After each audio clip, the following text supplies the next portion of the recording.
ፎዚ ያለሽ አለው እንዴት ናችሁ? እግዚአብሔር ይመስገን። ጥያቄ ያለሽ? አዎ ጥያቄ አለኝ እኔ። እሺ ጠይቂ። እሺ የእኔ ጥያቄ ማቴዎስ ወንጌል ላይ ቁጥር 7 ምዕራፍ 7 ቁጥር 21 ጀምሮ ማለት ነው ካልተሳሳትኩኝ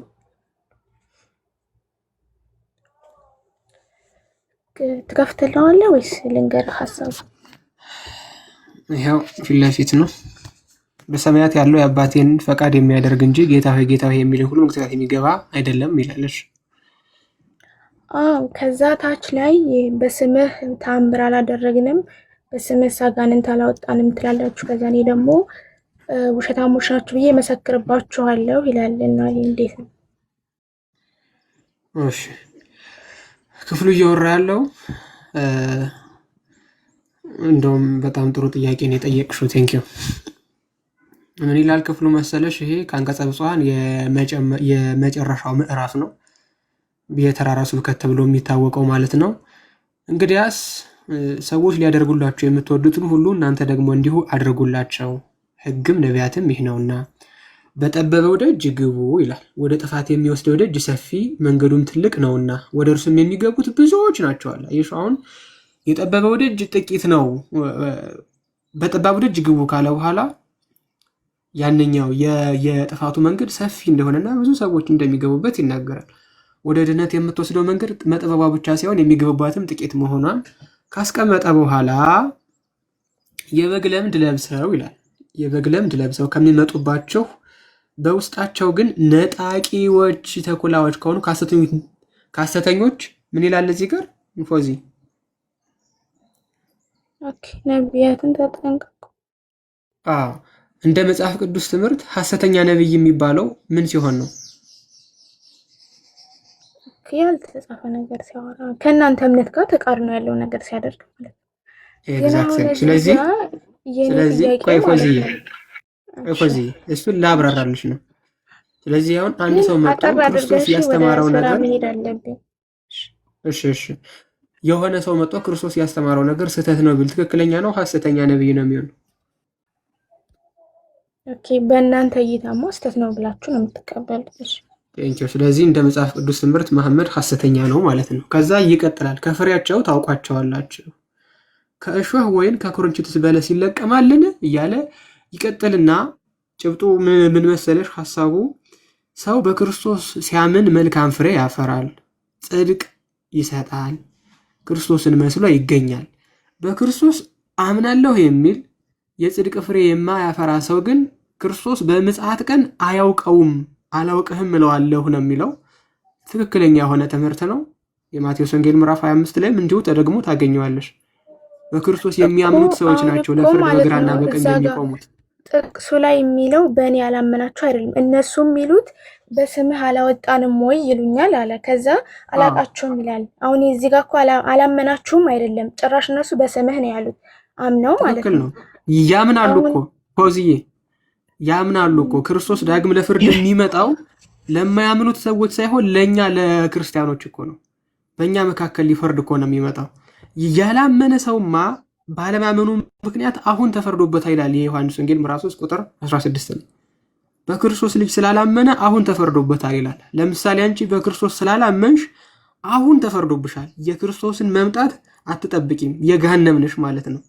ክርስቲያን የሆነ ሰው ግን በክርስቶስ የሚያምን ሰው ግን ክርስቶስን ጌታ ነው አምላክ ነው ብሎ የሚቀበል ሰው ግን በክርስቶስ የሚሆን የጽድቅ ፍሬን ካላፈራ ክርስቶስ ዳግም ለፍርድ ሲመጣ የሚዳኛቸው ክርስቲያኖችን ነው እንጂ የማያምኑትን ሰዎች አይደለም። እሺ እኮ እሺ፣ አሁን አንድ ጊዜ ደግሜ ልንገርህ።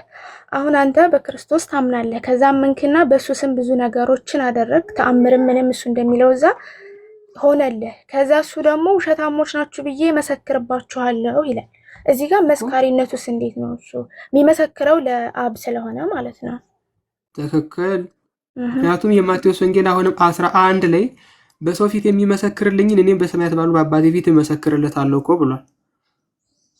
እዚህ ላይ ብቻ አይደለም መመስከር ማለት እዚህ ጋር ብቻ ሳይሆን እዛም ላይ እንኳን እመሰክርላችኋለሁ ማለት ጽድቃቸውን ወደ እግዚአብሔር መንግስት የሚገቡ መሆናቸውን ክርስቶስ ነግሮ ወደ አባቱ መንግስት ያፈልሳቸዋል፣ ወደ አባቱ መንግስት ይወስዳቸዋል ማለት ነው። ቅድም እየነገርኩሽ ማቴዎስ 25 ላይም ዓለም ሳይፈጠር ወደ ተዘጋጀው እግዚአብሔር ወዳዘጋጀላችሁ መንግስት ኑ ብሎ ነው የሚወስዳቸው እኮ ቅዱሳንን ጻድቃንን ማለት ነው።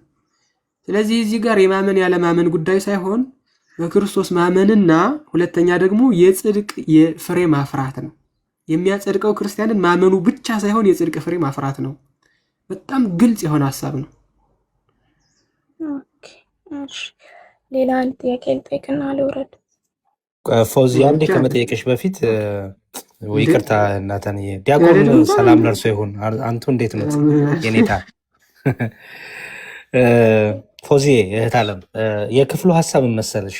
በቃ አሁን ዲያቆን የነገሩሽ በጣም ሜቢ እሱ ሃይ ክላስ ሆነብሽ ከሆነ ሃይ ዴፊኒሽን ሆነብሽ ከሆነ ቀላሉ በላይ ማን ትርጉም ላስቀምጥልሽ። የክፍሉ ሀሳብ ሁለት አይነት ሐሰተኛ ሰዎች አሉ በክርስትና አስተምሮ። አንደኛው ሐሰተኛው ልም ያለ ሐሰተኛ ነው፣ ውሸታም ነው፣ ቀጣፊ ነው፣ ኦኬ አታላይ ነው። ሁለተኛው ግን ሐሰተኛ ነው ምን መሰለሽ? ክርስቲያን ነኝ ይላል፣ ሊያስተምር ይችላል፣ ሊሰብክ ይችላል፣ ወንጌል ሊናገር ይችላል፣ ለሰዎች በተለያየ ነገር ሊያደርግ ይችላል። እሱ ግን ከአምላኩ ጋር ትክክለኛ የሆነ ኮኔክሽን የለውም። ገባሽ? ለምሳሌ አሁን እኔ ወንጌል እየነገርኩሽ ነው፣ ዞር ብዬ ግን ዝሙት የምሰራ ከሆነ ማለት ነው፣ ዞር ብዬ የምሰርቅ ከሆነ፣ ዞር ብዬ ሰው የምገድል ከሆነ፣ አንቺን አታድርጊ እያልኩኝ አንቺን እኮ እግዚአብሔር እኔን ተጠቅሞ እኮ አንቺን ሊፈውስ ይችላል። አንቺን ተጠቅሞ እግዚአብሔር እኔን ተጠቅሞ እግዚአብሔር ወንጌል ይኸው እየተናገርኩኝ ነው። እኔ ግን እኔ ከእግዚአብሔር ጋር ያለኝ ህይወት እንዴት ነው? እዚህ ክፍል ላይ እየተናገረ ያለው እንደነዚህ አይነት ሰዎች ነው። አዎ በስሙ ታምር ሰርተዋል። አዎ በስሙ አጋንንት አውጥተዋል። ግን እነሱ ለራሳቸው ግን ከእግዚአብሔር ጋር ኮኔክሽናቸው ሰነፎች ናቸው። እግዚአብሔርን ስረቅ ይላሉ፣ ሰውን አዘሙት ይላሉ፣ ለሰው ጥሩ ነገር ያስተምራሉ፣ ያደርጋሉ። እነሱ ግን እንደሚያስተምሩት አይኖሩም ማለት ነው። ስለዚህ እንደነዚህ አይነት ሰዎችን አላቃችሁም ይላቸዋል። ኦኬ በክርስትናው አስተምህሮ የፈለገ ነገር ለሰዎች ድንቅ ነገር ብናደርግ፣ ሰዎችን ከበሽታቸው ብንፈውስ፣ ለሰዎች ጥሩ ነገር ብናስተምር፣ እኛ ለራሳችን ግን ከእግዚአብሔር ጋር ጥሩ ህይወት ከሌለን፣ እኛ ከእግዚአብሔር ጋር ያለን ህይወት መጥፎ ከሆነ ይሄ አስመሳይነት ነው፣ ውሸታምነት ነው። እንደዚህ አይነት ሰዎች አሉ፣ አስመሳዮች ማለት ነው። እና እንደዚህ አይነት ሰዎችን አዎ እግዚአብሔር አያውቃቸውም። ሰዎች ሊያውቃቸው ይችላል፣ ለሰዎች ጥሩ ነገር ሊያደርጉ ይችላሉ፣ እግዚአብሔር ግን አያውቃቸውም። ያ ነው የክፍሉ ሀሳብ። ጠቅላላ እንድንኖር ነው የምናስተምረውን ነገር እንድንኖር፣ የምነግርሽን ነገር እንድኖረው፣ የማስተምርሽን ነገር እንድኖረው። ለአንቺ ጥሩ ነገር ሰርቼ ለባለቤቴ ጥሩ ነገር ካልሰራው፣ ለምሳሌ እኔ ሚስት አለችኝ፣ ለአንቺ ጥሩ ነገር መከሬ ዞር ብዬ ግን ባለቤቴን የማስለቀስ ከሆነ፣ ሚስቴን የማሳዝን ከሆነ በእግዚአብሔር ዘንድ እኔ አልታወቅም፣ ክርስቶስም አላቃችሁም አላቀም ነው የሚለኝ እኔን። ያ ነው የክፍሉ ሀሳብ እንጂ በክርስቶስ ያመኑ ሰዎች በቃ ዋጋ የላቸውም የተባለ አይደለም። አንድ እዚህ ጋር ማለት ነው አሁን አንተ በክርስቶስ ማመንህና ወንጀል መስራትህ እኮ አይገናኝም። እምነት ነው፣ ከዛ ወንጀልህ ደግሞ ቅጣት የራሱ አለው። አሁን እሱ እዛ ጋር አሁን አንተ በምትለው ከሆነ አላቅህም ሲልህ እምነትህስ እንዴት ሊሆን ነው? አንተ እኮ አምነኸዋል፣ ግን ይሁን እሺ፣ እሱን አምፀሃል። ማመፅህ ከእምነት ያስወጣሃል እንዴ? ኦኬ በእኛ በክርስትናው አስተምሮ ፍሬ የሚባል ነገር አለ፣ መንፈሳዊ ፍሬ የሚባል ነገር አለ። መንፈሳዊ ፍሬ ማለት መሰለሽ መንፈሳዊ ለምሳሌ ከኛ ከመንፈሳዊ ሰዎች እኛ ክርስቲያንን ከምንል ሰዎች እኛ ክርስቶስ እንከተላለን ከምንል ሰዎች የሚጠበቅብን ምግባር ያስፈልጋል፣ ህይወት ያስፈልጋል። በምግባርና በህይወት መመላለስ ካልቻልን አመፀኞች እንባላለን። ይሄ ማለት ነው በድካም ውስጥ በኃጢአቱ ስንወርቅ ንስሐ ተሰጥቶናል። ንስሐ እንገባ። አይ ንስሐ አልገባም፣ በቃ እንደፈለኩ መሆን እችላለሁ። ኦኬ ክርስቲያን ነኝ ግን በቃ ሰርቃለሁ፣ ክርስቲያን ነኝ ንስሐ አልገባም፣ እንደፈለኩ እሆናለሁ ብዬ ልቤን ትዕቢተኛ ካረኩት፣ አዎ ፍሬ ስላላፈራው እኔ ይቀጣለሁ። ኦኬ ንስሐ የምገባ ከሆነ ግን ስወርቅ ንስሐ የምገባ ከሆነ የንስሐ ፍሬ መንፈሳዊ ፍሬ አፈራው ይባላል ማለት ነው። ስለዚህ በእኛ በክርስትና አስተምሮ ይሄ ዝም ብሎ ነን ብቻ አምኛለሁ ብቻ የሚለው አያድነንም። ማመናችን በፍሬ ማመናችን በህይወት ማመናችን በተግባር መገለጥ አለበት።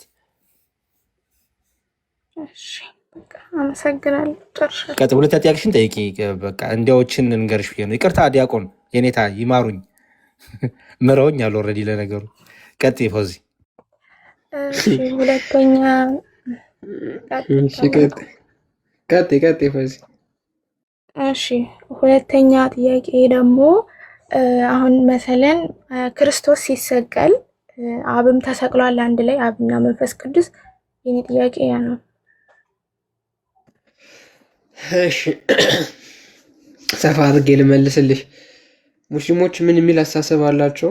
በተለይ እዚህ ቲክቶክ ላይ ያሉ ኡስታዞች ክርስቲያኖች 3 አምላክ ነው ያላቸው፣ አንዱ አምላክ ሲሰቀል 2 ያልተሰቀሉ አማልክት አሉ ብለው ይነግሯቸዋል አይደለ ፎዚ?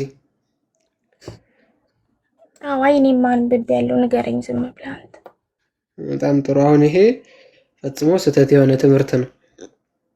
2 ነገሮች ነው ስህተት የሚያደርጉት። አንደኛ ክርስቶስ ተሰቅሏል ብለሽ ታምኛለሽ ፎዚ?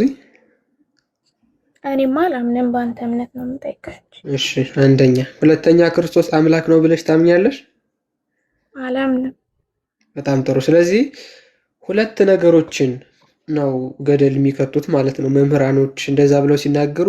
የእስልምና መምህራን አንደኛ መሰቀሉን እየተቀበሉ ነው፣ ሁለተኛ አምላክ መሆኑን እያመኑ ነው ማለት ነው። አይ እኛ እንደዛ ነው ምናምነው ብለን እኛ አልተናገርንም። 3 አማልክት ነው ያሉት፣ አንዱ አምላክ ሲሞት 2ቱ ቀረ ብለን እኛ እናምነው። ስለዚህ ማንለውን ነገር እንደምንል አድርገው ያቀርቡትና ሲምፕል ማይንድድ ስለሆኑ ሰው ይቀበላቸዋል ማለት ነው። የኛ ትምህርት ግን ምንድነው እያልን ያለ ነው የሚለውን ቀለል አድርጌ ላስረዳሽ። የቅዱስ ሉቃስ ወንጌልን ልግለጽና ለክርስቲያኖቹም በዛው መልስ እንዲሆን እሺ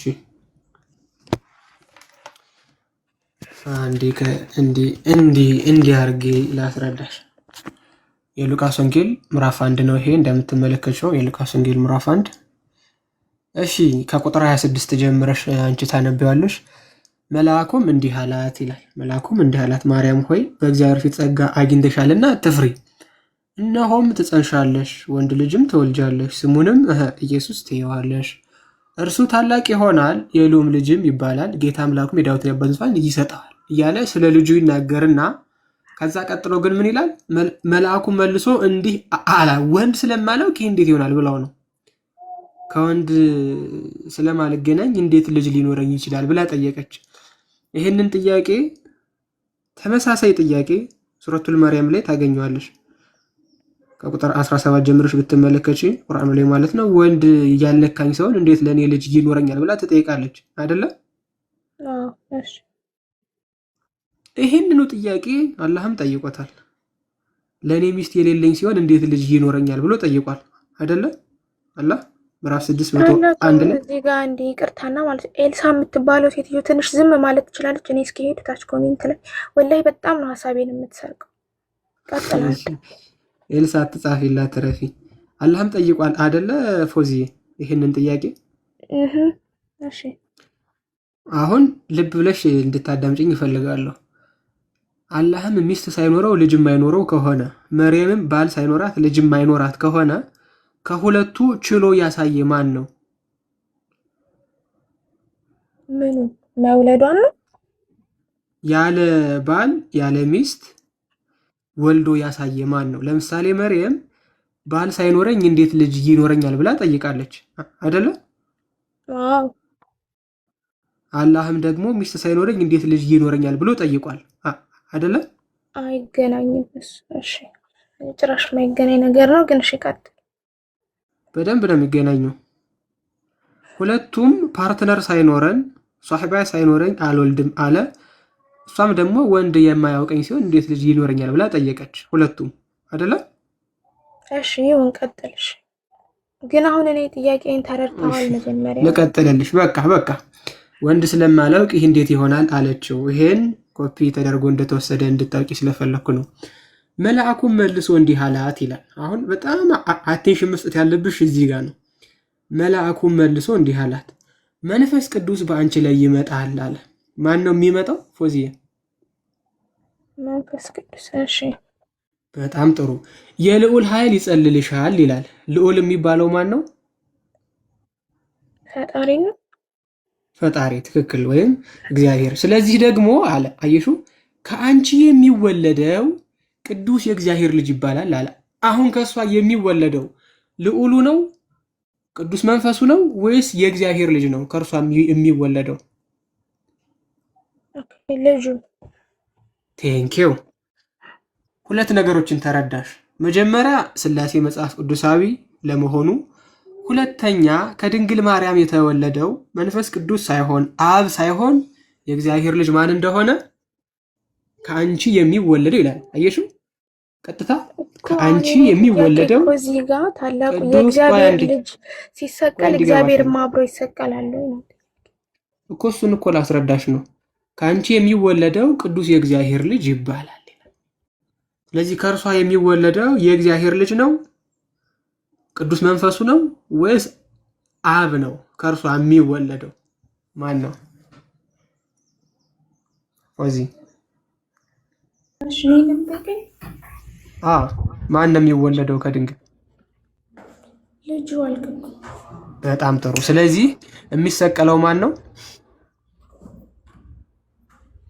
እሺ ልጁ። ምን ነበር የምፈልገው? እሺ በዚህ ልጅ አየሽው። ስለዚህ ሁለት ነገር መረዳት ይጠበቅብሻል። እኛ ክርስቶስ በሥጋ የተገለጠ የእግዚአብሔር ልጅ ነው ብለን ስንናገር መጽሐፍ ቅዱሳዊ መሰረት ይዘን የነቢያትን ትምህርት ይዘን የነቢያትን ትንቢት ይዘን የሐዋርያትን ምስክርነት ይዘን የታሪክንም ምስክርነት እንዲሁ ይዘን ነው እንጂ እንዲሁ ዝም ብሎ እንደ እንግዳ ደራሽ እንደ ውሃ ፈሳሽ አንድን ሰው ብቻ ማስረጃ አድርገን አይደለም። ሲቀጥል ወልድ በተለየ አካሉ ሰው በመሆኑ ወልድ በተለየ አካሉ ሰው ስለሆነ ከድንግል የተወለደው የእግዚአብሔር ልጅ ብቻ ነውና የሚሰቀለውም ቤዛ የሚሆነውም የእግዚአብሔር ልጅ ብቻ ነው። ግልጽ ነው? እሺ አሁን አንተ ባልከኝ ግልጽ ነው። ከዛ እናንተ ምን ትላላችሁ? አምላክ ለኛ ተሰቅሏል ትላለህ። አሁን እሺ ኢየሱስ ይሄ ክርስቶስም አምላክ ነው፣ ከዛ አብም አምላክ ነው። አንተ ባልከኝ ነው የምነግርህ። አሁን ከዛ ምን አልክ? ኢየሱስ የእግዚአብሔር ልጅ ነው። እግዚአብሔር አምላክ ነው አይደል? መልስልኝ እንጂ። እሺ ከዛ አሁን እግዚአብሔር ነው ወይስ ልጁ ነው የተሰቀለው አልከኝ። ከዛ ልጁ ነው አልኩህ። አሁን ልጁ ነው ስልህ እግዚአብሔር አለ አብ ማለት ነው አባቱ፣ ከዛ እሱ ወልድ አለ። ወልድ ሲሰቀል እናንተ ፈጣሪ ተሰቀለ ካላችሁ አብ ያልተሰቀለ ሌላ አምላክ አይኖርም ወይ? በጣም ጥሩ። እሺ ሌላ አምላክ ስትይ ምንን ለማመልከት ነው? ሌላ ስትይ ምንን ለማመልከትማ አሁን እሱ ክርስቶስ የአብ ልጅ ከሆነ ወይ ልጁ ከሆነ ልጅ እንደሰው እንየው። ግን እናንተ ልጁ ቢሆንም አምላክ ነው አይደለም? ካልሆነ እኮ እኛ የምንለው ሶስት አምላክን ልትቀበሉ ነው ማለት ነው እኮ። እሱ እንዳልሆነ እኮ ላስረዳሽ ነው። ሌላ ስትይ ባህሪያዊ ነው ወይስ አካላዊ ነው? ሌላ የሚለውን ቃል የምትጠቀሚበት አካላዊም ባህሪውም። አካላዊም ሲሆን አብ አልተሰቀለም እያልከኝ ስለሆነ ማለት ነው። ኤግዛክትሊ ጎበዝ። አየሹ አሁን በባህሪ አብ ወልድ መንፈስ ቅዱስ አንድ አምላክ ናቸው። አንድ አምላክ። በአካል ግን አብ ወልድን መንፈስ ቅዱስን አይደለም፣ ወልድ አብ መንፈስ ቅዱስን አይደለም፣ መንፈስ ቅዱስም አብ ወልድን አይደለም። ይሄ እጅግ በጣም በቀላሉ እንዲገባሽ ቁርአን አላህ ነው አይደለም? የአላህ ንግግር እንጂ። በጣም ጥሩ። አላህስ ቁርአን ነው አይደለም? ንግግሩ ነው። ንግግር ነው። በጣም ጥሩ። አሁን በደንብ ልብ ብለሽ ለመከታተል ሞክሪ። አላህ ቁርአን ካልሆነ ቁርአንም አላህን ካልሆነ ከአላህና ከቁርአን ማን ነው ፍጡር? አላህም ፍጡር አይደለም፣ ቁርአንም ፍጡር አይደለም። ስለዚህ ሁለት ያልተፈጠረው ነው ረብሻ። ቁርአን ፍጡር ካልሆነ አላህ ፍጡር ካልሆነ የአላህ ቃል ነው። ታላቁ አዳምጠኝ። ቁርአን የአላህ ቃል ነው። ቃሉ ደግሞ ለብቻው ፈጣሪ ሊባልም ፍጡርም ሊባልም አይችልም፣ የራሱ ስለሆነ ማለት ነው። በጣም ጎበዝ። አሁን እየተረዳሽ ነው። ቃሉ ግን ምን ሆነ? በኋላ ላይ መጽሐፍ አይደለ? በለውሐል ማህፉዝ ተጻፈ፣ በኡሙል ኪታብ ተጻፈ። ከዛ በኋላ ደግሞ በጅብሪል በኩል ለመሐመድ ተሰጠ አይደለ? ከዛ እናንተ ደግሞ ጻፋችሁት። የቱን? ያልተፈጠረውን የአላህን ቃል ማለት ነው አይደል? ያልተፈጠረም የተፈጠረም ብሎ ነገር የለም። የአላህ ቃል ነው እኔ ጥያቄ እኮ። ስለዚህ ፍጡር ነው እንዴ ቃሉ? አይደለም። በጣም ጥሩ። ስለዚህ ያልተፈጠረ ነው ማለት ነው ፍጡር ካልሆነ። ፍጡርም አይደለም ፈጣሪም አይደለም። አልገባህም? ማን ፈጣሪ ነው ብሎ ጠየቀሽ? ከኔ ጋር ጥያቄ እሱን አይደለም። ቆይ አይገናኝም። አንዴ ቆይ እሺ ፈጣሪ ነው ብሎ እየነገረሽ ማንም የለም። ፍጡር ካልሆነ ያልተፈጠረ ነው አይደለ? አሁን ለምን ብትል ከሱ የወጣ ቃል ነው። ያልተፈጠረ ነው። በቃ ጨረስን። ስለዚህ ያልተፈጠረው ያ ከለሙላህ ወይም የአላህ ቃል ምን ሆነ? መጽሐፍ አይደለ? ኦኬ እሺ፣ በጣም ጥሩ። አሁን ልዩነቱ ምንድን ነው? እኛ የአብ ዘላለማዊ ቃል ስጋ ሆነ እንላለን። እናንተ የአላህ ዘላለማዊ ቃል መጽሐፍ ሆነ ትላላችሁ። ግልጽ ነው ልዩነቱ? ወላሂ አይደለም ግን እሺ ይሁን ቀጥልና ልስማ። ወላሂ አይደለም ሳለች እኔ ጌታ ቆይ እሺ ቀለል አድርጌ ላስረዳሽ እንደገና። ቁርአን እኮ አዳምጠኝ። ቁርአን እኮ የአላህ ቃል ፍጡር ካልሆነና ቆይ አንዴ አዳምጪኝ። የአላህ ቃል ፍጡር ካልሆነና የአላህ ቃል ፍጡር ካልሆነና ያ ያልተፈጠረው ቃሉ መጽሐፍ ከሆነ እስከዚህ ድረስ ትክክል ነኝ? ስተትህ ምኑ ጋር መሰለህ? ያልተፈጠረው ቃሉ ትላለህ። ቁርአን ፍጡርም ፈጣሪም አይደለም። የአላህ ቃል እኔስ ፈጣሪ ነው መቻልኩሽ። እኔ እኮ ፈጣሪ ነው ብዬ አልተናገርኩም። ፍጡር አይደለም ታያለሽ። እሺ ማለት የፈለግከውን በለኝ። እሺ ልስማ። ፍጡር ካልሆነ ምክንያቱም ብዙ ሰዎች ጋር ስታወራ ስላየሁኝ እኔ በምንም አድርጌ ላስረዳ። ሀቢብቲ አዳምጫ። ታዲያ ፍጡር ካልሆነ ያልተፈጠረ ነው አይደለ? እሺ እንሂድ ባንተ። እሺ እንሂድ ባንተ አይደለም ነው ወይስ አይደለም? ወይስ ቁርአን ፍጡር ነው ብለሽ ነው የምታምኚው? አንቺ ሙተዘልያ ነሽ? ወይኔ በኋላ አይደለም፣ ቁርአን ፍጡር አይደለም፣ የአላህ ቃል ነው። የአላህ ቃል ደግሞ ፍጡር ፈጣሪ ተብሎ አይነገርለትም። ያው ይኸውልሽ፣ ያው ፍጡር ያልሆነው የአላህ ቃል ፍጡር ያልሆነው የአላህ ቃል ምን ሆነ? ምን ሆነ? ኦኬ እንደቀደሙ መጽሐፍ ሆነ። እሺ ምን ሆነ? በእስልምና ትምህርት ምን ሆነ? ለኛ ለሙስሊሞች መመሪያ ሆነ። እሺ እንዴት ሆኖ መመሪያ ሆነ? ከረሱላችን ተቀብለን ነው እኮ። በምን መልኩ ሰጣችሁ? ኦኬ በኪታብ መልኩ ለኛ የደረሰን በኪታብ መልኩ ነው። እሺ በጣም ጥሩ። ስለዚህ ፍጡር ያልሆነው የአላህ ቃል ኪታብ ሆኖ ለእናንተ ተሰጠ እንዲመራችሁ ማለት ነው አይደለ? ኦኬ እሺ በጣም ጎበዝ። ስለዚህ ፍጡር ያልሆነው የአላህ ቃል መጽሐፍ ሆኖ ለእናንተ እንዲመራችሁ ተሰጠ። እኛ የምንለው ምንድን ነው? የእግዚአብሔር ቃል መጽሐፍ ሆነ በማለት ፈንታ ምን ሆነ ነው የምንለው እኛ? እስኪ ንገሪኝ ፎዚ። ምን? እስኪ ድገሙ። የእግዚአብሔር ቃል መጽሐፍ ሆነ በማለት ፈንታ ምን ሆነ ነው የምንለው? ኦኬ እናንተማ ስጋ ሆነ መሰለኝ ነው። አሁን ልብ ብለሽ ተመልከቺ። ድሮ መጽሐፍ የሚጻፈው በሞተ የእንስሳ ቆዳ ነው አይደለ? በብራና እና በአጥንት ምናምን ነው አይደለ የሚጻፈው? እሺ አሁን ፍጡር ያልሆነው የአላህ ቃል በሞተ የእንስሳ ቆዳ ላይ ተጻፈ ከማለትና ፍጡር ያልሆነው የእግዚአብሔር ቃል የሰውን ስጋ ነስቶ ሰው ሆነ ከማለት የአላህን ቃል የሚያራክሰው የትኛው ነው? ኧረ በእናትህ ታላቁ ምን ሆነሃል? ወላሂ ምንም የማይገናኝ ነገር ነው። እሺ እኔ እዚህ ጋር ጥያቄ ልጠይቅህ። ቆይ አትጠይቂኝ መጀመሪያ። ቆይ እዚሁ ጋር ስለሆነም አሁን መጽሐፍ ቅዱስ የእግዚአብሔር ቃል ነው አይደለም? የትኛው ነው የሚከፋው? በሞተ የእንስሳ ቆዳ ላይ መጻፍ ወይስ ሰው መሆን የሚከፋው? ሁለቱም አይከፋም። የአላህ ቃል እኮ ወረቀት ላይ ስለጻፈ እኮ ከክብሩ ምንም አያገናኝም። ቆይ ሁለቱም የማይከፋ ከሆነ ሰው አታምልኩ የምትሉት ለምንድን ነው?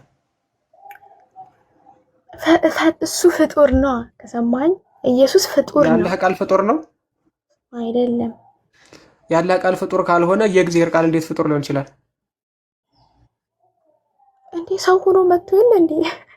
ኦኬ ስለዚህ የአላህ ቃል መጽሐፍ ሆኖ ሲጻፍ ፍጡር ነው ማለት ነው። ስለዚህ ቁርአን ፍጡር ነው። አይገናኝም። ተው እሺ አሃ ቆይ አልሽ ሁሉ እንጂ አልሽ እንጂ ሁሉም ሰው ነገር ስለሆነ ፍጡር ነው አልሽ እኮ። አንዴ ቆይ አንዴ ቆይ እዚህ አንዴ ጋር ፎዚ ቆይ ሰው አልሄድም። ስለሆነ እሺ ፍጡር ነው ስላልሽ፣ ኧረ ሐቢብቲ አዳምጪ። ሰው ስለሆነ ፍጡር ነው ስላልሽ የአላህ ከለም መጽሐፍ ሆኖ ሲመጣ ፍጡር ይሆናል? አይሆንም። ኪታቡን ነው ማለት የፈለግከው? አይሆንም። ጎበዝ ልጅ። ከለሙላህ የምንለው ከላሙላህማ እኮ ንግግሩ ነው እሱ። ፍጡር ምንም ተብሎ አይነገርትም፣ የአላህ ነው። ገባህ? እናንተ እኮ እኮ ጨረስን እኮ ችግሩ ምንድን ነው? ጨረስን። በቃ የአላህን ቃልና ኢየሱስ እዚህ ጋር ጨርሰናል። በቃ ጨርሰናል። ለምን መሰለሽ? ፕሮሰስ አርጊው፣ ጊዜ ወስደሽ አስቢበት። አሁን ባንዴ እንዲገባሽም አልጠብቅም። ግን ምንድነው ንጽጽሩን እየሰጠውሽ? ለምንድን ነው የእግዚአብሔር ቃል ሰው ሲሆን ፍጡር ነው ካልሽ የአላህ ቃል መጽሐፍ ሲሆን ፍጡር ነው። ስለዚህ ቁርአን ፍጡር ነው ብለሽ መናገር ትችያለሽ ማለት ነው። አንቺ ግን ምን እያልሽ ነው? ኖ ፍጡር አይደለም እያልሽ ነው። ካልሆነ የአላህ ቃል መጽሐፍ ሲሆን ፍጡር የማይሆን ከሆነ የእግዚአብሔር ቃል ሰው ሲሆን እንዴት ነው ፍጡር የሚሆነው? ኦኬ። ስለዚህ አሁን አንተ ኢየሱስ በፍጹም ፍጡር አይደለም ነው? አዎ። እስኪ ጊዜ ልውሰድ እንዳልከው እንደዛ ይሻላል። አሁን አንግባባም እዛው ተመልሰን ስለምንገባ። አሃ አንቺ ሃይማኖትሽ ቢገባሽ ያስረዳውሽ ነገር በጣም ግልጽ ነው። እጅግ በጣም ግልጽ ነው። እጅግ በጣም ሃይማኖቴ ከሚባለው በደንብ በላይ ይገባኝ። የእናንተን ነው ልረዳ ያልቻልኩት። ግን እሺ ያንቺ ከገባሽ አሁን እኔ እያልኩሽም በጣም ግልጽ ነው። እሺ ችግር የለውም። እሺ በቃ ጥሩ ቀጥሉ። ዲያቆን ያሬድ የምትጨምሩት ካላችሁ ሌሎቻችሁ። አይ በጣም እኮ ግልጽ ነው። ፎዚ ዲያቆን አንዴ ዮሐንስ ወንጌል ምዕራፍ 1 ቁጥር 1 እሱን ላሳያትና አሁን ዲያቆን ያለሽን በደንብ ጥቅልል አድርጎ እኛ የእግዚአብሔር ቃል ክርስቶስ ስንል ንግግር እያልንም አይደለም። ኦኬ ራሱ እግዚአብሔር ነው እያልን ነው በባህሪው። ለምሳሌ ምን ይላል እዚህ ጋር ፎዚ? በመጀመሪያ ቃል ነበረ፣ ቃልም በእግዚአብሔር ዘንድ ነበረ፣ ቃልም እግዚአብሔር ነበር ይላል። እዚህ ጋር ይሄ ቃል የተባለው ንግግር ነው ብለሽ ነው የምታምኙ ፎዚ?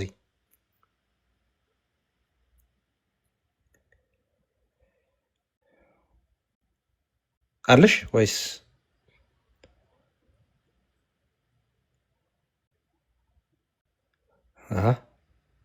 አርምሞ ነው? እሺ እንግዲህ ሜቢ አልተመቻት ይሆናል። እንደምን አመሻችሁ። እሺ ድምፅ ላሰማ።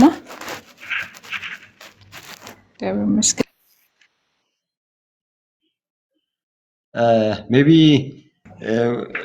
አሁን ታላቁ ባነሳው ላይ ቁርአን ራሱ መጨረሻ ቀን ላይ በሰው አምሳል ተገልጾ ይመጣል አይደለ?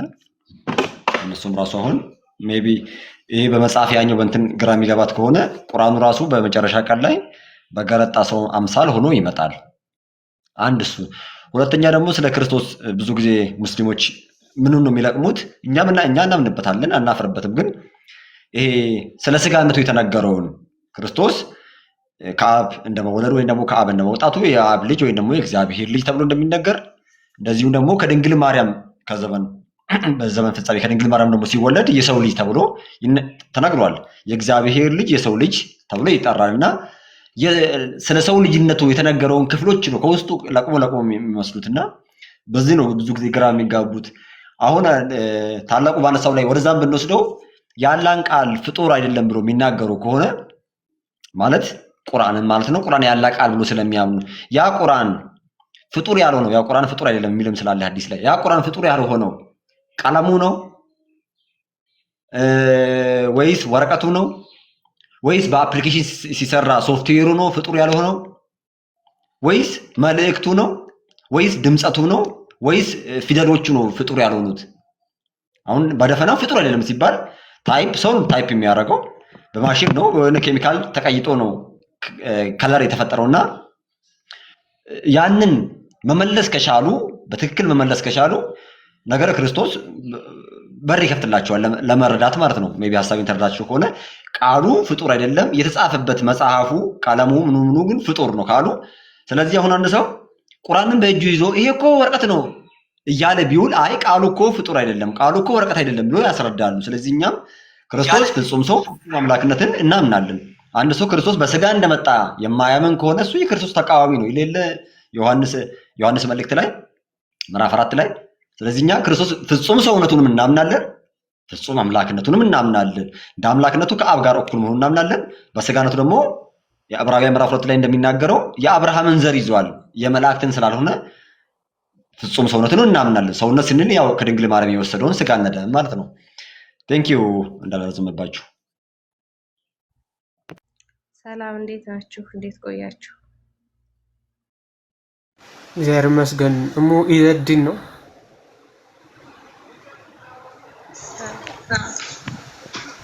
እሺ ታይቂ ጥያቄሽን ቀጥይ።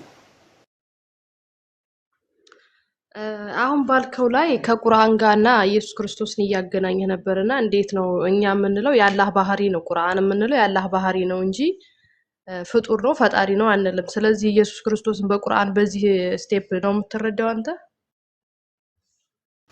አላህ ቁርአን ነው ሙዘዲ ባህሪ ነው፣ ባህሪና የአላህ ባህሪ ነው። ምኑ ነው ባህሪው? ከለሙ ነው ወይስ ሐርፎቹ ናቸው? ከላሙ ሐርፎቹስ? ፊደላቱ ፍጡር ነው።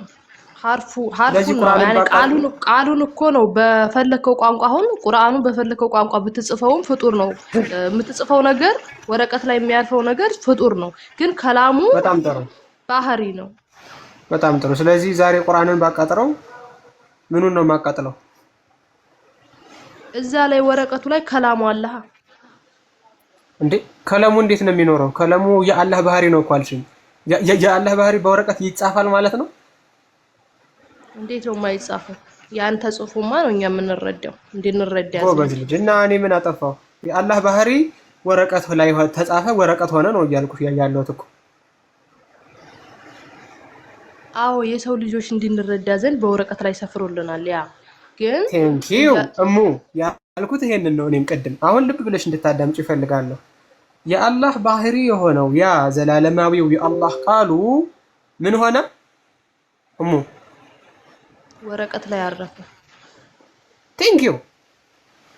ስለዚህ ዛሬ ያንን የአላህ ሲፋ የአላህ ባህሪ ያረፈበትን ያንን ወረቀቱን ብነካው፣ ባቃጥለው፣ ብቀደው ማንን ነው እየቀደድኩት ያለሁት? ወረቀቱ ላይ ያለውን የአላህን ባህሪ ነው አይደለ? ወረቀቱ ላይ ያለውን የአላህን ባህሪ ብታቃጥለውም አላህ ነካህ ማለት አይደለም። ገብቶሃል?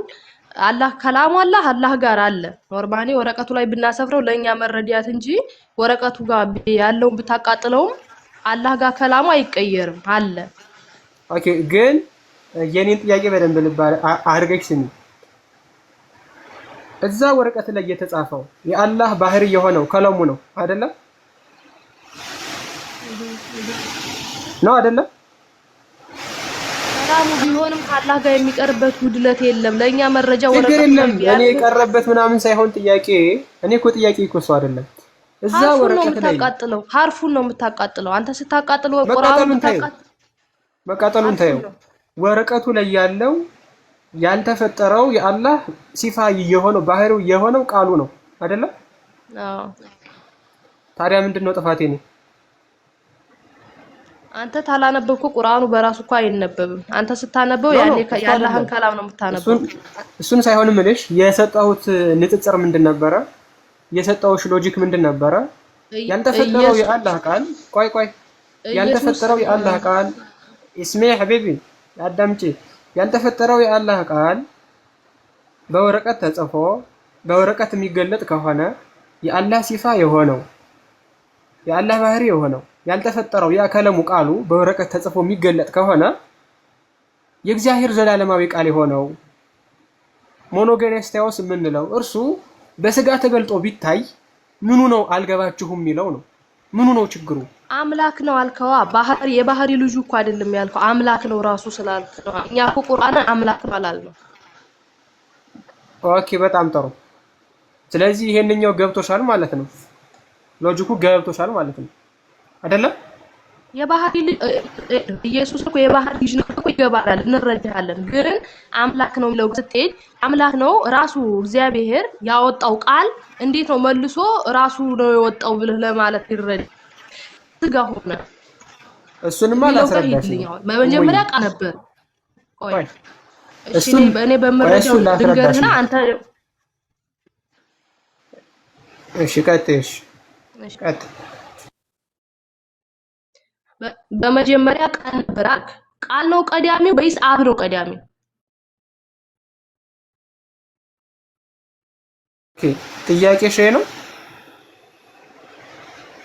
አዎ በመጀመሪያ ቃል ነበረ። ስለዚህ አብ ነው ቀዳሚው የኢየሱስ አባት ነው ቀዳሚው ወይስ ቃል ነው ቀዳሚው? እዚህ ጋር አሁን እኛ የምንለው ቃሉ የወጣው ቁርአን ብትም ቃሉ የወጣው ከአላህ ነው። መጀመሪያ ቁርአን አልነበረም። ቁርአኑን እንዲወጣ ያደረገው አላህ ነው። ስለዚህ አሁን ቃል ስጋ ሆነ ከምትለው ስጋ ቃሉ ነበረ መጀመሪያ ወይስ አብ ነበረ? እሺ ጥሩ ጥያቄ ሸይ ከሆነ ተለቆይ አንዴ ኮፒ ሊንክ አድርጉልኝ። ድምጻችሁ እየተቆራረጠብኝ ነው። ከኔ ነው ወይስ እናንተ ጋር ነው? ሁለታችሁም እየተሰማችሁኝ አይደለም። ኦኬ የሰጠውሽ ሎጂክ ገብቶሻል አይደለም? ቃል ስጋ ሆነና ቃል መጽሐፍ ሆነ። እሱ ከገባሽ ወደዚህ ልቀጥልልሽ ነው። መጀመሪያ ያ ገብቶኛል በይኝ። አዎ ተረድቻለሁ። እኔ ቃል ነው በሚለው ላይ ሳይሆንና የእግዚአብሔር እሱን ላስረዳሽ ነው እሙዬ፣ ስላስረዳሽ ነው። እሺ ዮሐንስ ወንጌል 1:1 ላይ በመጀመሪያው ቃል ነበረ ብሎ ብቻ አይደለም ያቆመው። ቃልም በእግዚአብሔር ዘንድ ነበረ ካለ በኋላ ቃልም እግዚአብሔር ነበረ ነው የሚለው። አሁን ንግግር በእግዚአብሔር ዘንድ ነበረ ይባላል? እሙ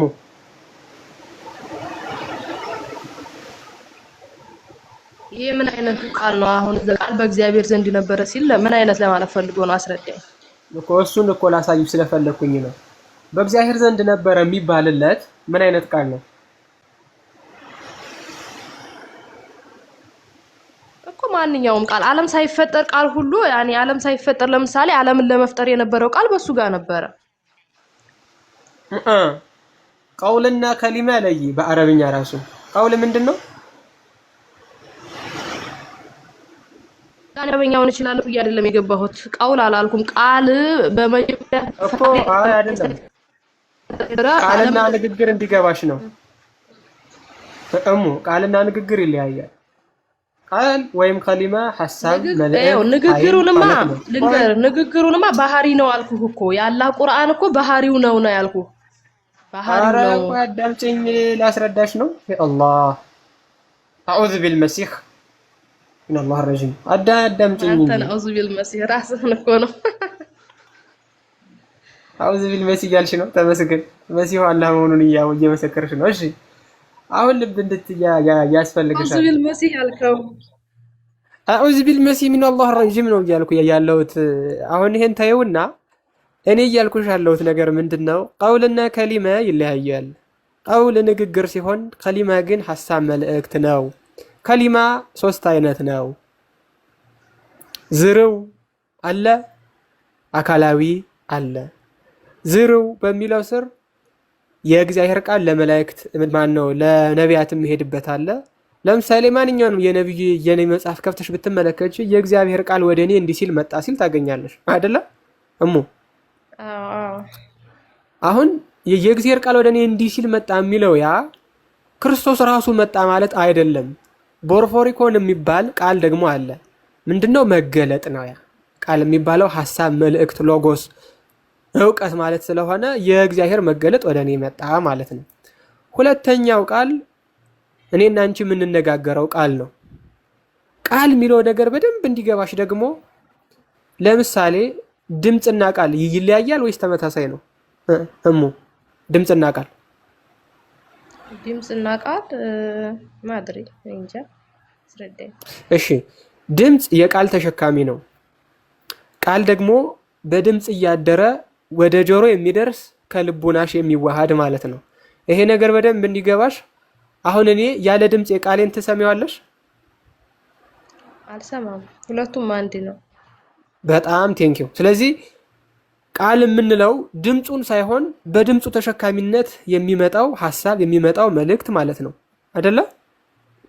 አዎ በጣም ጥሩ። ስለዚህ ድምፅ ማደሪያ ሲሆን ቃል ግን በድምፅ ተሸካሚነት የሚመጣ ሀሳቡ፣ መልእክቱ፣ ኃይሉ ወዘተርፈ ማለት ነው።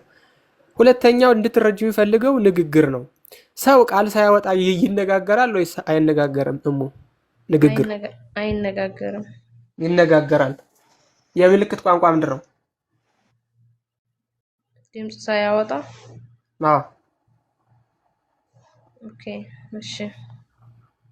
ስለዚህ ለመነጋገር የግድ ቃል ያስፈልግሻል? ለሁሉም አይገባም። አንድ የምልክት ቋንቋ እኮ ወይ ለአንድ ሰው ለተወሰነ ሰው ነው የሚገባው። ለሁሉም ሰው ሊረዳው አይችልም። ፎር ዋትኤቨር ሪዝን ድምፅና ቃልም ቢሆን እኮ ቋንቋውን ለሚችሉት ብቻ ነው የሚገባ። እኔ ለምሳሌ አንቺ በመዠንገርኛ በወራሽ ትረጅኛለሽ? ያ ያንተን ቋንቋ የሚችል ሰው ይረዳሃል። ግን ያንተን ቋንቋ የሚችል ሰው ሁሉም ሰው በምልክት ይገባዋል ማለት አይደለም። ስለዚህ አሁን እኔ ጥያቄ ያለ ድምፅ መነጋገር ይቻላል ወይ ነው? ኦኬ ይቻላል። እንዳንተ ሎጂክ እንዳንተ አትበይኝ እንጂ። አዎ እንዳንተ ማለት ሁሉም ሰው አልኩህ እኮ። አሁን አንተ በምትችለው ቋንቋ ብታወራ ያንተን ቋንቋ የሚችለው ሰው ሁሉ ምልክቱ ይገባዋል ማለት አይደለም። አንተ ወይ ያንተን ምልክት የሚገባቸው ወይ 2 ሰው ወይ 3 ሰው ሊኖሩ ይችላሉ። ያንተን በምልክት እነዛ ሰዎች ጋር ልታወራ ትችላለህ። ግን ያንተን ቋንቋ የሚችለው ሰው ሁሉ ጋር ታወራለህ ማለት አይደለም። ኦኬ። ስለዚህ ዋናው ቁም ነገሩ ምንድነው? ድምፅ፣ ቃል፣ ንግግር ይለያያሉ። ድምፅ የቃል ተሸካሚ ነው። ቃል ሐሳብ፣ መልእክት፣ ኃይል ነው። ንግግር ግን ድምፅና ቃል ሳያወጣም ሰው እንደዚሁ ይነጋገራል፣ ሐሳብ ይለዋወጣል፣ ይግባባል ማለት ነው። ስለዚህ ድምፅ፣ ቃል፣ ንግግር እንደሚለያዩ ተስማምተናል? አዎ በጣም ጥሩ። ስለዚህ አሁን ቃል የሚለው ላይ ነን እኛ። አሁን ገብቶሻል? ድምፅና ንግግር ላይ አይደለንም። እሺ ኦኬ በጣም ጥሩ። ስለዚህ አሁን ቃል የሚለው ዝርው ቃል አለ፣ አካላዊ ቃል አለ ስንል ምን እያልን ነው? አካላዊ ቃል ስንል አሁን ምን ማለታችን ነው? ይህንን ላስረዳሽ እየፈለኩ ያለሁት እሙ። ቀጥልሽ። አካላዊ ቃል ስንል የኔ ቃል አሁን ከአፌ የሚወጣው ቃሌ ከልቦና የሚገኝ ነው አይደለ? ከእውቀት ነው አይደለ የሚገኘው ቃል? አዎ በጣም ጥሩ። አሁን ቃልሽ ከእውቀትሽ ሲገኝ በተናገርሽው ቅጽበት ከልቦናሽ ላይ ይጠፋል? እኔ ሰው ስለሆን ይጠፋል። ሊጠፋም ይችላል፣ አይጠፋም። እንደ የሰው ሊለያይ ይችላል። ኧረ ምንም አይለያይም እንዴ! አንቺ አሁን ያልሽው ነገር ቆይ ቃልሽ ከእውቀትሽ ሲነገር ከእውቀትሽ ወይም ከልቦናሽ ተወልዶ ሲመጣ ልቦናሽ ላይ ይታጣል እንዴ? ኦኬ እኔ ከራሴ የመነጨ ሐሳብ አይጠፋም። ጎበዝ ልጅ። አሁን ልብ በይ፣ ከልቦናሽ ወጥቶ እኮ ሰው ሰምቶታል፣ ግን አልጠፋም። በልቦናሽ ነው እኮ አሁንም አይደለ? ለኔ አልጠፋም፣ ለኔ ማለት ነው። በጣም ጥሩ። አሁን ይኸውልሽ ከአንቺ ልብ ውስጥ ሳይጠፋ በሌላው ሰው ልብ ውስጥም ተገኝቷል። አንቺ እየተናገርሽው ቃል ሐሳብ፣ መልእክት፣ ኃይል ያለው ማለት ነው። ቅድም ድምፅና ንግግርን እንዳታስታውሽ ያብራራውልሽ ለዛ ነው። ገብቶሻል ሐሳቡ? አሁን ቃል ላይ ነን አይደል? ያለ ነው ድምፅ ንግግር ቃል ላይ ነን። የአንቺ ቃል ከልብሽ ተገኘና ምንም እንኳ ከልብሽ ወጥቶ ሌላ ሰው ቢሰማውም የሌላ ሰው ልቦና ውስጥ ሄዶ ቢገባም ከልብሽ ውስጥ ግን አልጠፋም አይደለ? እንዳለ ነው ከልብሽ ውስጥ አይደለ? አዎ ገባኝ። ለምን የቃሉ አመንጪ እኔ ነኝ፣ ቃሉን ያመነጨሁት እኔ ነኝ። ግን ለሌላም ሰው ቢተርፍም ግን እኔ ጋር ቃሉ አለ፣ የቃሉ አመንጪ ስለሆንኩ አይደል የምትለኝ? በጣም ጥሩ። በቃ አሁን ይህንን ከተረዳሽ ይሄ ቃል የሚባለው ከአንቺ ከእውቀትሽ የሚገኘው ሳይጠፋ ሳይበረዝ በሌላ ሰው ልብ ውስጥ ልክ በአንቺ እንዳደረው ማደር የሚችለው ያ ቃል ፍጡር ነው አይደለ? ለአንቺ ሲሆን ለእኔ ሲሆን ቃልሽ ፍጡር ነው፣ ምክንያቱም አንቺ ፍጡር ስለሆንሽ አይደለ? እኔ አንቺ ፍጡር ስለሆንሽ ከአንቺ የሚገኘው ሀሳብ፣ ከአንቺ የሚገኘው መልእክት፣ ከአንቺ የሚገኘው ኃይል ምንድን ነው? ፍጡር ነው። በጣም ጥሩ። ለእግዚአብሔር ሲሆን ከእግዚአብሔር የሚገኘው ሀሳብ፣ ከእግዚአብሔር የሚገኘው መልእክት፣ ከእግዚአብሔር የሚገኘው ኃይል የእግዚአብሔር ፈጣሪ እንደመሆኑ ከሱ የሚገኘው ምንድን ነው የሚሆነው? ከሱ እንደሚሆነው እሱ ቃሉን ይበልጠዋል። ባህሪ ነው የሚሆነው ለሱ። ቃል ማለት ምንድን ነው ብለናል ቅድም እኮ። እሺ አሁን እኔ ለምሳሌ ከኔ የመነጨው ሀሳብ ከኔ ጋር እኔ ውስጥ ያለ ግን እኔ አሸንፊው ነው የሚወጣው። የኔ ቃል እኮ እኔ አሸንፊው ነው የሚወጣልኛ። በእኔ ኃይል ነው የሚወጣው። አንቺ ማንሽ ከቃልሽ ውጪ? ለምን ተነጣጣለሽ? እኔ አለማውጣት ብችል አላወጣውማ። እኔ አለማውጣት ብችል አንቺ የምትይው ምንሽን ነው? ቃልሽን ነው? ልቦናሽን ነው? ወይስ በህይወት መኖርሽን ነው? አንቺ የምትባየው ማንሽ? እኔማ እንትኔ ነው በቃ እኔ ነኝ እኮ። ማንሽ ምንሽ ነው? አንቺ የምትባየው ልቦናሽ ነው? ቃልሽ ነው? ወይስ መንፈስሽ ነው? ነፍሴ። እኔ ነፍሴ። ቆይ ሳይል የማያወራ ሰው እሺ፣ የማያወራ ሰው እሱን መሆን አይችልም። ሳያወራ አትነጣጥዩ ስልሽ አይደለም። አዳምጠኛ። እኔ ቃል ማውጣት ስለምችል ነው። አዳምጠኝ። እኔ ቃል ማውጣት መናገር ስለምችል እኔ ነኝ። የማይናገር ሰው ግን እሱ መሆን አይችልም እኮ። ቃልን እኮ ነው እያስረዳሁሽ የነበረው ከቅድም ጀምሮ።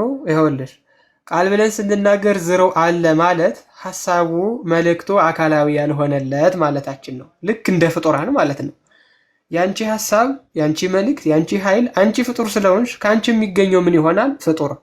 ፍጡር መሆኑ ብቻ ሳይሆን አካላዊ አይደለም፣ ዝርው ነው እያልኩሽ ነው። ዝርው ነው።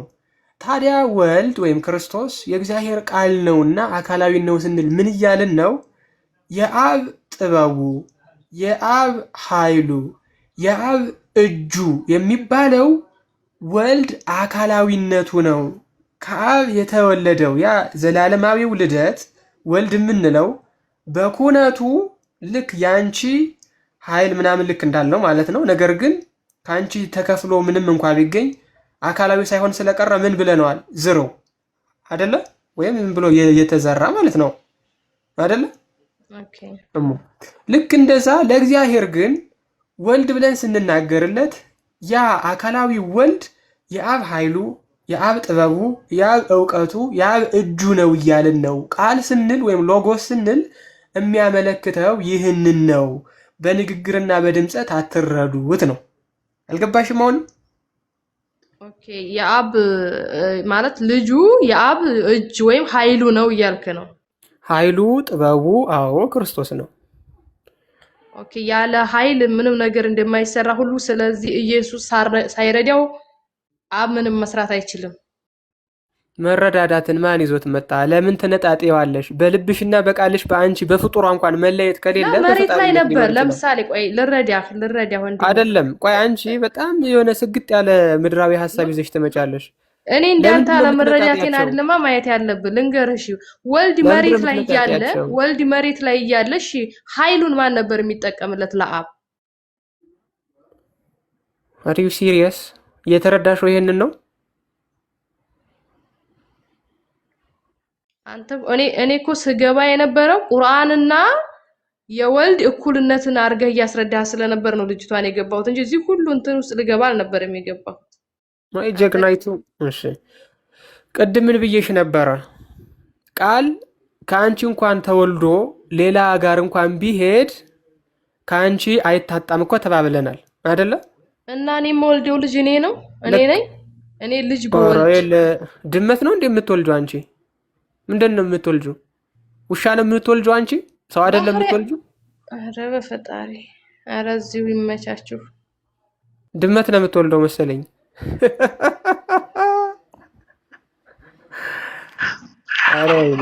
ታጣቁ ምድር ላይ ያለ ስትል የነበረው የእኛን እምነት ሳትረዳ ቀርታ ነው ወይስ አውቃ ነው? መቼም እኛ አርሽ ስታባ ብለን እናምንም።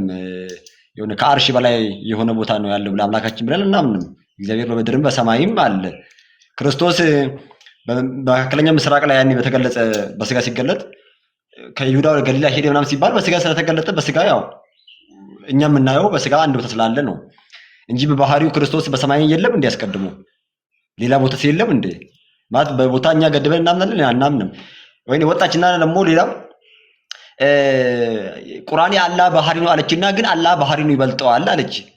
ስለዚህ ብዙ ጥያቄዎች እዚህ ጋር ይነሱ።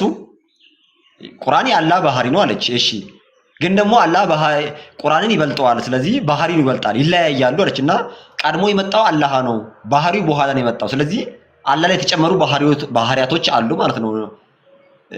እንዴት ነው አላህ ባህሪ ይበልጠው ከሆነ ሌላ ማን ነው አላህስ? ማለት ገብቷችሁ ግን የቅድም ያወራችሁ ነገር በቢተር ሰማ ሐሳቤ ገብቷችሁ ከሆነ ኮንሲስተንት የሆነ ትምህርት እኮ የላቸውም። አሁን እንዴት ነው የሆነ ሐሳብ ይዞ እኮ አይደለም የሚከራከሩ፣ በቃ አንተን ለመቃወም ብቻ ነው የሚከራከሩት። ላይክ የሆነ አንዳንዴ የሆነ ይሄማ ጸጋ ይፈልጋል የምለው አይነት አሰጋገጥ ነው የሚሰግጡት። ቁርአንና ኢየሱስ እኩል ነው ብለሃል እንዴ? አንተ አላልክም እኮ ይሄንን ቃል ስትጠቀም ነበር። ሜቢ እየሰማው ስለነበረ እንዲገባችሁ ሐሳቡን ነው እንጂ ለምሳሌ ይወሰዳል ነገር ለማስተማር እንደ አጋዥ እንደ ሐሳቡ እንዲገባችሁ ነው እንጂ እኛ ኢየሱስና ቁርአን እኮ አንድ ነው ብለን አናምንም። እንትንም ሲጀመር እነሱ ቁርአን ያለ ንግግር ነው ያሉ። ንግግር የሚለው ነገርም አያስኬድም። ንግግር ከፈጠረት ወደዚህ የሚመጣ ነው። ንግግር ትንፋሽ ያስፈልጋል። ከዛ ደግሞ የድምጽ የሚወጡበት ላንቃ ምናምን አንደበት የሚባሉ ወዶች ያስፈልጋሉ። ሳምባ ያስፈልጋል። ከዛ ደግሞ ስፔስ ያስፈልጋል። ያለ ስፔስ አየር የለም። ድምጽ በድምጽት የሚያወራ ከሆነ ሌላው ደግሞ ጆሮ ያስፈልጋል። ያ ድምጽ መሰማት ሲግናል ዌቭ በዌቭ ነው የሚሄደው ድምጽ ምናምንና ኦልሞስት እሱ የፍጡር ባህሪ ነው ንግግር ራሱ ተብሎ የሚወሰድ ከሆነና እኛ እንዲገባን ነበር ሲምኛል ያነሳህላት። ለማንኛውም ቃሪያት ያሰማል ጥያቄ ነበር። ቋንዲ ቁጥብ ዲያቆን እዛ ቁርአን ላይ እኮ ኢሳ የአላህ ቃሉና መንፈሱ ነው ይላልና የአላህ ቃሉና መንፈሱ ፍጡር ነው ወይስ ፈጣሪ ነው? ምክንያቱም ለሌሎቹ ያልተሰጠ ስም አለው። ኢሳ ምን የአላህ ቃሉና መንፈሱ ተብሏል። መሐመድ ቃሉና መንፈሱ አልተባለም። አንድ ቁጥብ ነው የሚዩት አድርጊልን። ሌሎቹም ነቢያት ቃሉና መንፈሱ አልተባሉም። ኢሳ ግን ለብቻው ስፔሲፊክሊ ቃሉና መንፈሱ ተብሏል። አይ ኢሳ አንደኛ ፍጡር ነው ካሉ በእስልምናው ራሱ አረዳድ ለምሳሌ አንድ ሙስሊም አሁን የገባች እህታችን ሙስሊም ከሆነች እኔ የአላህ ቃሉና መንፈሱ ነኝ ማለት ትችላለች። አንቺ ማነሽ ስናት እኔ የአላህ ቃሉና መንፈሱ ነኝ ማለት ትችላለች። ኢሳ ለኢሳ ቃሉና መንፈሱ ሲባል ምን ማለት ነው? እና ደግሞ የአላህ ቃሉና መንፈሱ ራሱ ፍጡር ነው ወይስ ፈጣሪ ነው? ምክንያቱም ቃሉ እና መንፈሱ አስቀድሞ የነበረ ነው። አላህ በነበረበት ዘመን ሁሉ ነበረ ወይስ አላህ ከነበረ በኋላ ነው በኋላ ፈጥሮ የራሱን ቃልና መንፈስ የፈጠረውና ለምሳሌ እህታችን ሙስሊም ከሆነች ሙስሊም ነሽ እህታችን ቁጥብ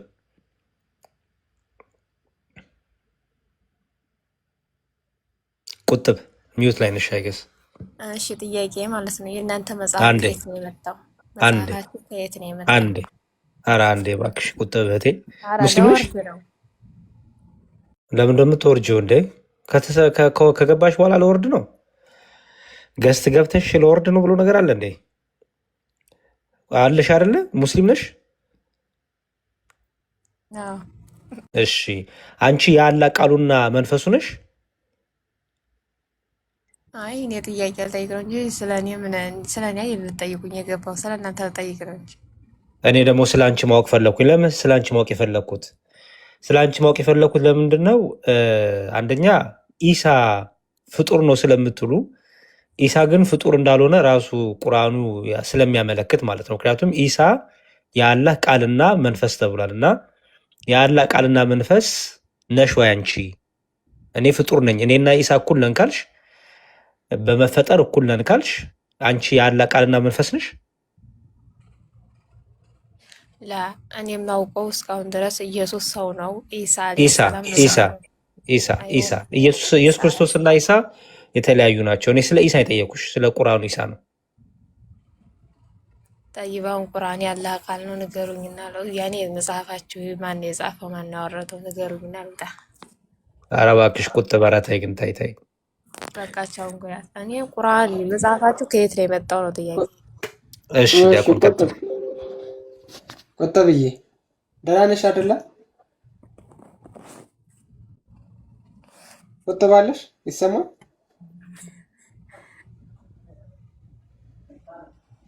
አለሽ የለሽም? ጥያቄን ብቻ መልሱ። የለችም። አለሽ?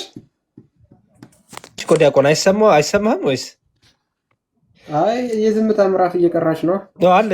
አለች። ጥያቄን ብቻ መልሱ ብላ እዛ ላይ ነው ስታክ ያደረገችው። በቃ ወይ ጥያቄውን መልስላትና ቀጥል ዲያቆን። አዎ አይ እየመለስን ነው። ይታያችኋል ብዬ አስባለሁ። ሐሰተኛው እስላማዊ ስላሴ ነው ይሄ። ሐሰተኛው እስላማዊ ስላሴ ነው። አላህ አለ፣ ጅብሪል አለ፣ መሐመድ አለ፣ ሙስሊሞች አሉ። ሙስሊሞች ከአላህ ጋር ግንኙነት የላቸውም። ሙስሊሞች ከጅብሪል ጋር ግንኙነት የላቸውም። ሙስሊሞች ከመሐመድ ጋር ግንኙነት አላቸው። ለሙስሊሞች ማስረጃ ማን ነው? መሐመድ ነው። ለመሐመድ ማስረጃ ማን ነው? ጅብሪል ወይ ይሄ ከመሰላችሁ ስህተት ነው። ለመሐመድ ማስረጃው ራሱ መሐመድ ነው። ሌላ ማንም ሰው የለም። ከነቢያት ምስክር የለም። ከታሪክ ምስክር የለም። ከሐዋርያት ምስክር የለም። ከቀዶ መጻሕፍት ምስክር የለም። አይደለም ቁርአንንና የጻፉትን ሰዎች ለማውራት መሐመድ ራሱ ለነብይነቱ ማስረጃው ምንድን ነው? ምንም። ስለዚህ እስልምና በትርክት ደረጃ ከነዚህ ከሶስቱ አንዱን ካነሳችሁት እስልምና ሞተ ማለት ነው። የለም ከነዚህ ከሶስቱ አንዱን ስል ማንን እያልኩ ነው? መሐመድን እያልኩ ነው። አላህ ለመኖሩ ጅብሪል ለመኖሩ ማስረጃው መሐመድ ነው። ማንኛውም ሙስሊም፣ ማንኛውም ሶሐባ፣ ማንኛውም ሐፊዝ፣ ማንኛውም ጸሐፊ ጅብሪልን አያውቀውም፣ አላህንም አያውቀውም። የሚያውቀው መሐመድን ነው።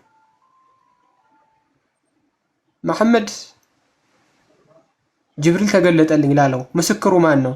መሐመድ ነው። መሐመድ አላህ ተናገረኝ በጅብሪል በኩል ላለው ምስክሩ ማን ነው? መሐመድ ነው። ለዚህ እንደምንም ብላችሁ መሐመድ ሐሰተኛ መሆኑን ካሳያችሁ ጅብሪልና አላህ በራሳቸው ጊዜ ይሞታሉ። ለዚህ ሙስሊሞቹ ብዙ ጊዜ ሁል ጊዜ አላህ ቢሰደብ ችግር የለባቸውም፣ ጅብሪል ቢሰደብ ችግር የለባቸውም። መሐመድ ከተነካ ግን እሪ ይላሉ። ለምን? ሁለቱም አካላት እስልምና በአጠቃላይ የሚወድቀው ማን ሲወድቅ ነው? መሐመድ ሲወድቅ ነው። መሐመድ ደግሞ ሲህር ተሰርቶበት ያልሰማውን እንደሰማ ያላረገውን እንዳረገ አድርጎ ያስብ የነበረ ሰው ነው። መሐመድ ራሱ ማለት ነው። አጋንንት ይዞት ነጩ ጂኒ የሚባል ነበረ። የሌላው የሶሐቦቹ ጂኒ ቀለሙን እኔ እንጃ። የመሐመድ ጂኒ ግን ነጩ ጂኒ ይባል ነበር። ነጭ ጂኒ ይዞት ነበር የሚኖረው። ሐሙስና ማክሰኞ እየመጣ ሁልጊዜም ቢሆን እየጣለ የሚያንፈራፍረው እንደ ግመል እንዲያንኮራፋ የሚያደርገው ነጩ ጂኒ የሚባል ነበረው። ለዚህ ይሄን ሰውዬ ካመናችሁ ይሄና ይሄን በምንም አይነት መልኩ የማታስማሙ ከሆነ ቁርአን ለእናንተ ሌላ ነው። በቃ ፈጽሞ ሌላ ነው። ማን ነው ጸሐፊው ምናምን የሚባል ነገር የለም። መሐመድ ራሱ ማን ነው የሚለው መግደል ይቻላል ማለት ነው እስልምና። ለዚህ ሐሰተኛው ትሪኒቲ ይሄ ነው። ይሄ ነገር በደንብ የማይገባቸው ከሆነ ደግሞ የፈጠነ ይህን እናሳያቸዋለን ማለት ነው። ሱራ 257 ሱራ 43 ሱራ 33 56 ላይ አላህ ከመላእክቱ ጋር በነቢዩ ላይ እንደሚጸልይ ይናገራል። የሰሉና ይጸልያሉ ነው። ዩሰሊ ይጸልያል ነው። አሁን ይሄ ጸሎት የሚለውን እዝነት ነው ብለን የምንረዳው ካሉ ሁለት መሰረታዊ ስህተት ይሰራሉ። የመጀመሪያው መሰረታዊ ስህተት እዝነት ረህመት ነው እንጂ ሶላት ማለት አይደለም። ችግር የለውም እንቀበላቸው። አላህ የሚያዝነው በነብዩ ላይ ነው። መላእክት የሚያዝኑት በነብዩ ላይ ነው። ሙስሊሞች የሚያዝኑት በነብዩ ላይ ነው። ሁለት ጥያቄ ለምንጠይቀው የእስልምና ማዕከል ፈጣሪ ወይስ ፍጡር? ፈጣሪ ወይስ ፍጡር? ፍጡሩ መሐመድ የእስልምና ማዕከል ከሆነ የአላህን ፈጣሪ መሐመድ ነው ማለት ነው። እየገባችሁ ነው? የእስልምና ማዕከል ፍጡሩ መሐመድ ከሆነ ዴርፎር ፈጣሪው መሐመድ ነው፣ ትክክለኛው ፈጣሪ። ፍጡሮቹ ደግሞ አላህ፣ መላእክቱና ሙስሊሞቹ ናቸው ማለት ነው። ሁለተኛ የምንጠይቀው ጥያቄ ሙስሊሞች በቀን 5 ጊዜ ሶላት ያደርሳሉ። መላእክት በቀን ስንት ጊዜ ነው ሶላት የሚያደርሱት?